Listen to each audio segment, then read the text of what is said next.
आज का जो टॉपिक है बिहार की राजनीति में जाति की भूमिका, जाति और धर्म की भूमिका। ठीक है, तो कोई भी राजनीति बिना जाति धर्म के होना आज के डेट में बहुत असंभव आपको प्रतीत होगा।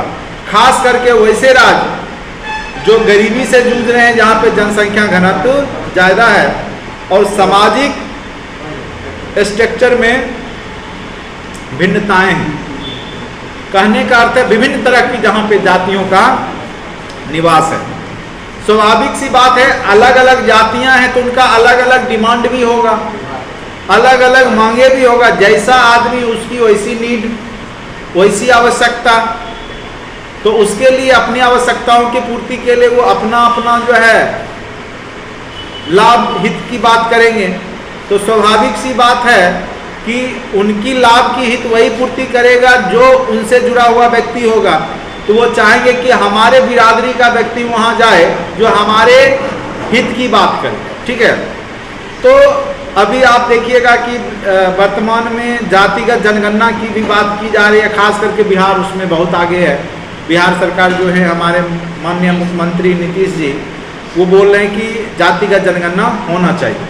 तो जातिगत जनगणना के फायदे भी हैं, नुकसान भी है। फायदे ज़्यादातर पार्टियों को मिलेगा, क्योंकि उसको पता चल जाएगा किस क्षेत्र में किस जाति के लोग हैं, तो उस जाति के लोग को उस क्षेत्र में टिकट दे के खड़ा करना सुविधाजनक होगा और उनको जीत समीकरण बनाने में आसानी होगी। हानि ये है कि जातिगत संरचना से क्या होगा कि भेदभाव बढ़ेगा, समाज में क्या होगा, भेदभाव बढ़ेगा, नफरत की भावनाएं बढ़ेगी, जो शांति है वो भंग हो जाएगी। तो इस संदर्भ में आप बिहार की राजनीति में जाति और धर्म की भूमिका को पढ़ेंगे तो किस प्रकार से जाति और किस किस जातियों का प्रभाव रहा है आज़ादी के बाद से। भारत 1947 में आज़ाद हुआ, 1950 में संविधान लागू हो गया। ठीक है, उसके बाद से खास करके बिहार में शुरुआती दौर देखेंगे तो उच्च वर्ण के जातियों का ही बोलबाला रहा। ठीक है, कांग्रेस पार्टी केंद्र में थी और केंद्र ने उस समय खास करके बिहार में हो तो बिहार में देखो जिसके पास पैसा आज के डेट में भी देखिए वही आपका नेता होता है। गरीब लोग बहुत कम ही आदमी जो होते हैं जो गरीबी से जाकर के नेता बन जाते हैं।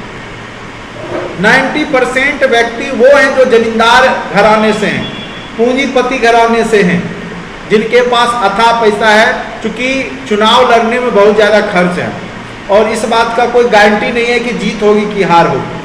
तो गरीब आदमी अगर उसमें कूदेगा, वो बेचारा रोजी रोटी कमाने वाला आदमी अगर हार जाता है तो उसकी स्थिति तो बहुत दयनीय हो जाएगी। तो रिस्क वो उतना बड़ा जल्दी लेता नहीं है।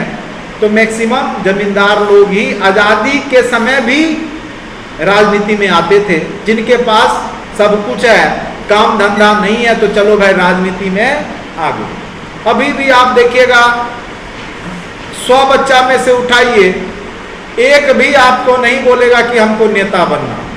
अगर बोलता है तो आप सोचिए वह बच्चा जो है महान है। ठीक है, आप कहीं जाके प्रयोग कर लीजिए, 10 बच्चा से कोई उठाइए, कोई बोलेगा डॉक्टर बनेंगे, कोई बोलेगा IAS बनेंगे, कोई IPS बनेंगे, कोई बोलेगा पायलट बनेंगे, लेकिन कोई नहीं बोलेगा कि नेता बनेंगे। ठीक है, नहीं बोलता। कोई बोलता है? नहीं बोलता है। तो यहाँ पे हाँ, तो उसको लग गया कि हम ये सब काम नहीं कर सकते हैं। जिसको लग गया कि हम कुछ लायक नहीं है तो वो राजनीति में आता है, और वो जब व्यक्ति जब आता है तो वो क्या करेगा, अपना जातिगत अपना राजनीति चमकाने का प्रयास करता है। ठीक है, तो बिहार की राजनीति को भी हम इस संदर्भ में देखेंगे। बिहार की राजनीति में भूमिका कैसे देंगे वो देखिए। बिहार की राजनीति में जाति और धर्म दो ऐसे महत्वपूर्ण कारक हैं जो बिहार के विकास को प्रभावित करते आ रहे हैं। क्योंकि कोई भी राज्य का विकास उसके नेतृत्वकर्ता पे डिपेंड करता है, और जब वोटिंग होता है तो हम लोग वोट कैसे देते हैं, जाति के आधार पर देते हैं। तो स्वाभाविक सी बात है कि कोई जरूरी नहीं है कि आपके जाति का व्यक्ति अगर जीत जाएगा तो वो काम करेगा। अगर वो बुद्धि विवेक वाला आदमी नहीं है, अगर योग नहीं है तो वो काम नहीं करेगा, बल्कि वो अपना ही काम करेगा, अपना पेट भरेगा, अपना जो है खानदान को आगे बढ़ाएगा या खुद बढ़ेगा। ठीक है, तो बिहार की राजनीति को समझने हेतु यहाँ के सामाजिक ढांचा को भी समझना आवश्यक है। क्योंकि यहाँ का जो सामाजिक ढांचा है वो आप गौर कीजिएगा कि यहाँ पर जो है कुल आबादी का लगभग 15% आबादी उच्च वर्गों का है। उच्च वर्ग में खास करके ब्राह्मण आ गए, भूमियार आ गए, राजपूत आ गए और कायस्थ लाला जी जिनको बोलते हैं वो आ गए। तो ये सब उच्च वर्ण के लोग हैं, इनकी आबादी 15%। तो केवल 15% वोट से तो वो जीतेंगे नहीं, स्वाभाविक सी बात है, ठीक है। अब आ जाए तो उनको भी समीकरण बनाना पड़ता है कि किधर से गठबंधन की राजनीति। 2 क्वेश्चन बार बार पूछेगा, बिहार में जाति धर्म की भूमिका, दूसरा गठबंधन की राजनीति से आप क्या समझते हैं, फायदे नुकसान। ये 2 क्वेश्चन बीपीएससी का हिट लिस्टेड क्वेश्चन है, बार बार पूछा जाता है, ठीक है। और जाति से उत्पत्ति होगा किसका, गठबंधन का। आगे गठबंधन की राजनीति बताएंगे तब चर्चा करेंगे। 15% आबादी उच्च वर्गों की है, 32% आबादी पिछड़ी जाति की है, ओबीसी अदर बैकवर्ड कास्ट, और उसमें भी लगभग 20% आबादी अति पिछड़ी रहती है। और जाति अगर काउंट करोगे तो 2000 प्लस जाति ओबीसी के अंदर, केवल 2600 कुछ जातियां हैं ओबीसी के अंदर, ठीक है। अब बताइए, अब सबका अपना अपना डिमांड है, क्योंकि जातिगत संरचना है, उनका अलग अलग पेशा है। कोई लोहार है तो उसको लोहा संबंधी चाहिए, कोई सहनी है मलाह है उसको मछली वाला फायदा चाहिए कि उसको बीज फ्री में मिल जाए उसको, तो वो अपना अपना नेता खोजता है ना। जैसे बिहार में आप देखिएगा संदर्भ में तो मुकेश सहनी हो गए, नहीं तो उनको बनाया भी जाएगा उसी विभाग का मंत्रालय, जैसे दिया जाएगा मत्स्य पालन विभाग, क्यों बनाया जाए, जो उससे रिलेटेड है। तो जाति की भूमिका आपको वहाँ पे आप देखिएगा कि जो मंत्रालय मिलता है उसमें भी होता है, उसी जाति के लोग को खास करके उस टाइप का मंत्रालय दिया जाता है। और 16% आबादी अनुसूचित जाति जनजातियों की है, और शेष जो 17% है वो मुस्लिम आबादी बिहार का संरचना है। तो मुस्लिम आबादी को चाहिए मुस्लिमी हित की बात करें, हिंदू को चाहिए हिंदू हित की बात करें, ठीक है। तो सबको अपने अपने जाति धर्म से लगाव है, और अपने अपने बात को मनवाने के लिए वो तरह तरह के जो भी पार्टियां बनती रहती है और उसको लोग चाहते हैं, वोट देते हैं। स्वाभाविक है कि इनकी सामाजिक राजनीतिक आर्थिक दशा भी भिन्न भिन्न होगी, जिस कारण से इनकी मांगों तथा आकांक्षाओं में भी पर्याप्त अंतर होगा। सभी जातियों की मांग सेम नहीं हो सकता, सबका अपना अपना मांग होगा, जिस कारण से कई पार्टियां और दबाव समूह का निर्माण हुआ। एक दबाव समूह पे भी क्वेश्चंस आगे चर्चा करेंगे बीपीएससी में, दबाव समूह क्या होते हैं, ठीक है। एक तो राजनीतिक पार्टियां होती है, जैसे बीजेपी क्या है, राजनीतिक पार्टियां। और दबाव समूह में देखोगे जैसे जय भीम, ब्रह्म ऋषि, नहीं जैसे स्टूडेंट फेडरेशन होता है, स्टूडेंट युवा क्लब होता है ना, कॉलेज का संघ हो गया। तो ये सब भी राजनीति, जब वोटिंग आता तो ये लोग भी सपोर्ट करते किसी पार्टी को, लेकिन वास्तव में ये पार्टी होते नहीं है, बस ये अपने आदमी को जिताने का प्रयास करते हैं, ठीक है। आरएसएस है, आरएसएस बीजेपी को जिताने का प्रयास करती है, नहीं आरएसएस कोई पार्टी नहीं है, राष्ट्रीय स्वयं संघ नहीं, तो आरएसएस, तो ये सब दबाव समूह के रूप में कार्य करती है, विभिन्न मांगों को रखती है और राजनीतिक पार्टियों के माध्यम से अपना काम करवाती है। इसका उद्देश्य राजनीतिक में आना नहीं होता है, बल्कि उससे परे हट करके लाभ सिर्फ लेना होता है कि हम फायदा कैसे लें, ठीक है। जाति की राजनीति को समझने हेतु तो बिहार के राजनीति को हम विभिन्न चरणों में बांटकर देखेंगे। सबसे पहला चरण देखो, प्रथम चरण 1947 से 1967 का चरण देखेंगे, जब वहां पे सवर्णों का वर्चस्व है। सवर्ण में मतलब जो अगड़ी जातियां हैं, ठीक है, उनका वर्चस्व है। दूसरा चरण 1967 से 1989 है, पिछड़ी जातियों का प्रभाव रहेगा, पिछड़ी जाति अति पिछड़ी जो भी है उनका प्रभाव रहेगा। और तीसरा चरण 1990 के बाद आएगा, जब मंडल आयोग की सिफारिश लागू की गई और ओबीसी में आरक्षण की बात की गई, आरक्षण दिया गया, तो एक नया वर्ग उदय होगा, मध्यम वर्गीय जाति, जैसे यादव, कुर्मी, कोयरी, इन जातियों का प्रभाव आपको देखने को मिलेगा। और अभी भी आप देखेंगे कि यादव और कुर्मी, कोयरी, ये इन जातियों का प्रभाव राजनीति में ज्यादा है। चूंकि जब उच्च वर्ग जमींदारी उन्मूलन के बाद जब उनकी भूमि का जो कह सकते हैं कि उनकी भूमि का हस्तांतरण जो हुआ, यानी वो खरीद बिक्री हुआ, उसमें एक मध्यम वर्गीय जाति का उदय हो जाता है। क्योंकि एक नियम बनाया गया हदबंदी अधिनियम 1960 के दशक में, जिसमें एक लिमिट रखा गया कि कोई भी व्यक्ति के पास उससे ज़्यादा जमीन नहीं हो सकता। तो मैक्सिमम जमींदारों ने अपनी जमीनें बेचना शुरू किया, और उसने जो जमीन बेची तो एक जो वर्ग था ओबीसी में मध्यम वर्गीय, उसने खरीदना शुरू किया। तो स्वाभाविक सी बात है, जब जमीनें होगी तो फिर उनकी राजनीतिक इच्छा शक्ति भी बढ़ने लगेगी, ठीक है। और वही हुआ कि 1967 के बाद जो है अग्रणी जातियों का वर्चस्व खत्म हुआ, और जो मध्यम वर्गीय जो पिछड़ी जातियां थी, जो एक नया वर्ग था जमींदार के बाद, जिनके पास अब जमीनें आई, तो वो भी वर्ग राजनीति में इच्छा जाहिर करने लगा, अपनी मांग को रखने लगा। और फिर लास्ट में 1990 में मंडल आयोग आया, उसने ओबीसी जातियों के लिए आरक्षण दे दिया। जेपी आंदोलन में आप देखेंगे कि जयप्रकाश नारायण ने संपूर्ण क्रांति आंदोलन किया, कांग्रेस का विरोध किया। उससे कई नेता उभरे बिहार जैसे राज्यों में, लालू यादव, नीतीश कुमार, रामविलास पासवान जैसे नेता, जो आगे चल करके अपने जाति के आधार पर राजनीति करना शुरू कर दिए, ठीक है। और पिछड़ी जातियों में भी क्या हो गया कि अंतर युद्ध हो गया, यानी अंदर में ही, जैसे पिछड़ी जाति, यादव भी पिछड़ी जाति है, कुर्मी भी पिछड़ी जाति है, और जैसे रामविलास पासवान दलित वर्ग से आते थे, तो वो भी कह सकते हैं कि अनुसूचित जाति जनजाति में। तो ये आपस में ही मतभेद होने लगा, कोई एक पार्टी की सरकार नहीं बनी, फिर गठबंधन की राजनीति भी होने लगी। तो इसी सब संदर्भ में हम लोग देखेंगे। सबसे पहला चरण है 1947 से 67 का चरण। कांग्रेस का बिहार की राजनीति में प्रभुत्व कायम रहा, तथा कांग्रेस में परंपरागत रूप से शक्तिशाली उच्च जाति के नेता का वर्चस्वशाली बने रहे। यानी जो भी लोग थे कांग्रेस से थे, लेकिन उच्च वर्ग से थे, ठीक है। साथ ही निम्न जातियों का भी समर्थन प्राप्त था, लेकिन उनको निम्न जाति के लोग भी वोट देते थे। क्यों? तो गांधी जी के कारण। गांधी जी का क्या था?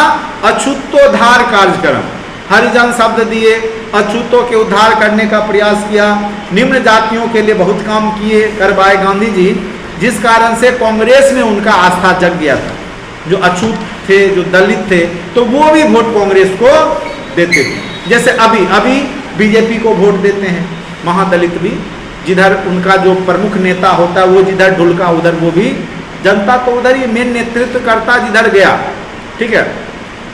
तो जिस जाति समूह के हैं, अगर नीतीश कुमार मिल गए बीजेपी में तो जय बीजेपी हो जाएगा, अगर वो मिल गए अपना नहीं मिले तो जदयू ही है, तो उसी में सब रहेंगे।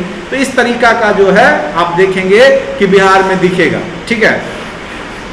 यद्यपि उच्च जातियों का वर्चस्व था, किंतु सरकार के द्वारा विभिन्न भूमि सुधार अधिनियम, हदबंदी खास करके, तथा जमींदारी उन्मूलन के कारण एक नए भूस्वामी वर्गों का जन्म हुआ, जिसने बिहार की राजनीति को आने वाले समय में गहरे स्तर तक प्रभावित किया। यानी एक जो नया वर्ग बना, अब वह राजनीति में आएगा, और वह मध्यम वर्गीय वर्ग पिछड़ी जातियों से होगा। इस बीच में न केवल मध्यमवर्ती जातियों का प्रतिनिधित्व विधानसभा में बढ़ा, बल्कि पिछड़ी जातियों के मुख्यमंत्री भी इस दौर में बने।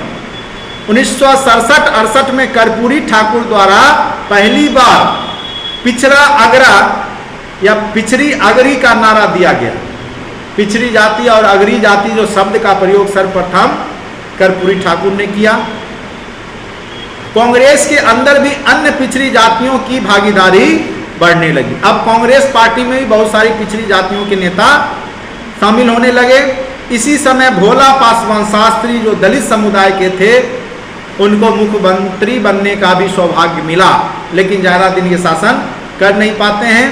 फिर 71-72 में चुनाव में मध्यम वर्गीय जाति यादव जो है वो आते हैं, और यादव के रूप में आप देखिए यहाँ यादव, कुर्मी, कोयरी आदि की भूमिका बढ़नी शुरू हो गई 71-72 तक। 1975-76 में संपूर्ण क्रांति किया गया, किसके द्वारा? आंदोलन जयप्रकाश नारायण के द्वारा, और उन्होंने शोषितों पिछड़ों में राजनीतिक चेतना का प्रसार किया और उसी का परिणाम थे आपके लालू यादव, नीतीश कुमार, रामविलास पासवान जैसे नेता बिहार में उभर करके आए। अब आ जाइए तीसरा चरण। 1990 के बाद, चूंकि 1980 में मंडल आयोग आया, उसने रिपोर्ट दिया आगे, और मंडल आयोग के सिफारिश के तहत जो ओबीसी जातियों को आरक्षण मिला, ठीक है, जब आरक्षण मिला तो अब इनका धीरे धीरे राजनीति और सरकारी नौकरी में जहां जाना शुरू किए तो क्या हुआ, इनकम बढ़ेगा, आर्थिक रूप से संपन्नता आएगी, तो राजनीति में भी वो जाना शुरू कर दिया। मंडल आयोग की सिफारिश लागू होने के कारण मध्यम वर्गीय जातियों का दबदबा बढ़ा। माय समीकरण प्रमुखता से दिखी गई। माय मतलब मुस्लिम और यादव, खास करके लालू यादव नहीं, उनको मुस्लिम को उन्होंने सपोर्ट करना शुरू किया, क्योंकि पहले मुस्लिम कांग्रेस के तरफ थे, जनता पार्टी की तरफ वो कभी नहीं जाती है। तो अब उसके पास एक ऑप्शन था, नया पार्टी, और वो पार्टी था यादव की पार्टी, लालू यादव की पार्टी, राजद हो, तो उसमें वो लोग चले गए। अभी भी आप देखिएगा कि लालटेन छाप की वोट जो है बिहार में खास करके मुस्लिम समुदायों के बीच में ज़्यादा हो, ठीक है। तो ये सब के पीछे रीजन है, सभी अपनी अपनी प्रधानता या जो उनका नीड है, उनको लगता है कि कौन उनके नीड को पूरा कर सकता है, तो वो अपने हिसाब से वोटिंग करते हैं। पुनः 2005 के बाद मध्यम वर्गीय जातियों में भी अंतर विरोध हो गया। अब उधर से निकल गए नीतीश कुमार, कुर्मी जाति से रिलेटेड है शायद, ठीक है। तो अब क्या हुआ, यादव कुर्मी में टक्कर होना शुरू हो गया, दलितों में बिखराव हुआ, और इसे हम पिछड़ा, अति पिछड़ा और दलित महादलित के संदर्भ में भी देख सकते हैं। अब एक तरफ रामविलास पासवान, वो दलित को एक अलग ही पार्टी बना करके, क्या नाम है पार्टी का, लोजपा, लोक जनशक्ति पार्टी बना दिए। नीतीश कुमार ने जदयू बना दिया, लालू यादव ने राजद बना दिया, एक और यादव जी हैं पप्पू यादव, हम बना दिए। मतलब बहुत सारी पार्टियां, और उधर महादलित में एक आते हैं जीतन राम मांझी, उनकी पार्टी क्या नाम है, सॉरी, हम जो पार्टी है वो जीतन राम मांझी जी का है, और जन अधिकार पार्टी, जाप जिसको बोलते हैं, वो पप्पू यादव का।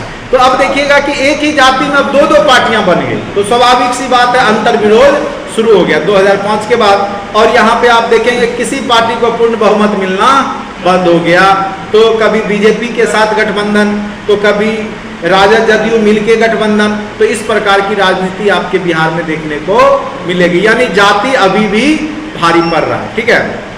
अब इसके प्रभाव क्या क्या हो सकते हैं, जाति की राजनीति के प्रभाव, जाति और धर्म की बहुलता के आधार पर उसी जाति और धर्म के प्रत्याशियों को राजनीतिक दलों द्वारा टिकट दिया जाता है। तो विशेष जाति के होते हैं तो वो उस जाति के लोगों पे ज़्यादा विशेष ध्यान देंगे, और जिनकी प्रतिशतता नहीं है, बहुत सारी जातियां हैं जो 0.02% हैं, 0.25 हैं, उनको कोई पूछने वाला नहीं है, वो किधरों वोट दे दे कोई फर्क पड़ने वाला नहीं है, ठीक है। तो उनका राजनीति पहुंच नहीं है, तो उनके पीछे काम भी नहीं होता।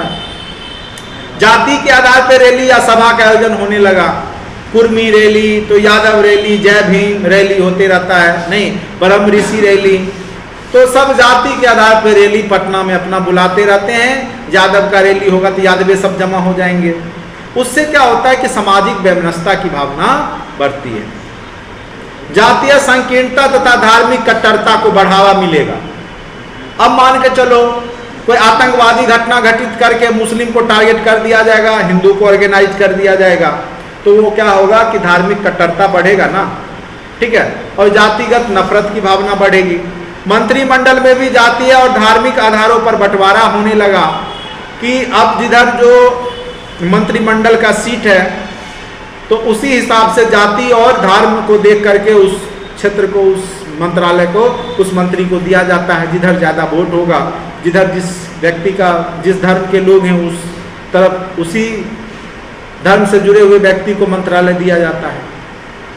मुस्लिम तुष्टीकरण की नीति का हावी होना, जैसे लालू यादव मुस्लिम तुष्टीकरण की नीति अपनाते हैं, कांग्रेस मुस्लिम तुष्टीकरण की नीति अपनाती है, नहीं उसके बाद सांप्रदायिकता का भय दिखाकर मुस्लिम का उपयोग कर एक वोट बैंक के रूप में उसको सांप्रदायिकता की, मुस्लिम खतरे में है, इस्लाम खतरे में है, इधर बोलेगा हिंदू खतरे में है, नहीं।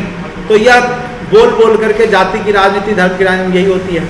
मुस्लिम आबादी की कट्टरता और आतंकवाद का भय दिखा करके हिंदू वाले सबको वोट का ध्रुवीकरण, नहीं, चुनाव के समय पे देखोगे आतंकवादी घटना जरूर होगी, आप अनुभव करेंगे। तो हो सकता है यह राजनीतिक प्रोपेगेंडा या पहले से फिक्स हो कि कैसे पोलराइज्ड वोट मिल जाए हिंदू का, ठीक है। तो इस तरह की घटनाएं आपको देखने को मिल जाएगी। एक तो कांड होने लगेगा, जैसे राजस्थान वगैरह में देखा, चुनाव होने वाला था कि कैंची उची चलाना शुरू हो गया था। ये सब स्क्रिप्टेड हो सकता है, इस तरह का उकसाने का काम हो जाता है, जिससे इसको फायदा मेन नेता को मिल जाता है। इस प्रकार हम पाते हैं कि धर्म एवं जाति की राजनीति में ने जाति राजनीति को क्या किया है, विकृत करने का प्रयास किया है, तथा यह भी सच है कि जातिगत भेदभाव किसी न किसी रूप में अभी भी विद्यमान है। जाति खत्म नहीं हुआ है आपके राज्य में, और इसे समाप्त किया जा सकता है जब हम व्यापक रूप से किस पे काम करें, शिक्षा पे। एजुकेटेड लोग कम जातिवाद करेंगे, स्वास्थ्य, रोजगार इत्यादि जब बुनियादी सुविधा तक हर एक वर्ग के लोगों की पहुंच होगी, तो धीरे धीरे यह जातिगत राजनीति समाप्त हो सकती है। और जो चुनाव लड़े जाने चाहिए वो किन मुद्दों पे लड़े जाने चाहिए, शिक्षा के नाम पे, स्वास्थ्य के विकास के नाम पे, रोजगार के नाम पे, ना कि हम इस जाति के हैं तो हमको वोट दे दीजिए। और आप देखेंगे बिहार में चुनाव के समय में जो राजनीतिज्ञ होते हैं वो कूटनीति का इस्तेमाल करते हैं और अपने जाति के लोगों को एकत्रित कर लेते हैं, पोलराइज कर लेते हैं, और वो वोट लेने में कामयाब हो जाते हैं। तो कहीं ना कहीं इससे नुकसान है, ठीक है। तो इस प्रकार से आप जाति की राजनीति के बारे में लिख सकते हैं। तो 3 चरणों में बांट करके थोड़ा बहुत दर्शा दीजिए, बस हो गया। तो आज के लिए इतना ही। Thank you so much watching for this video.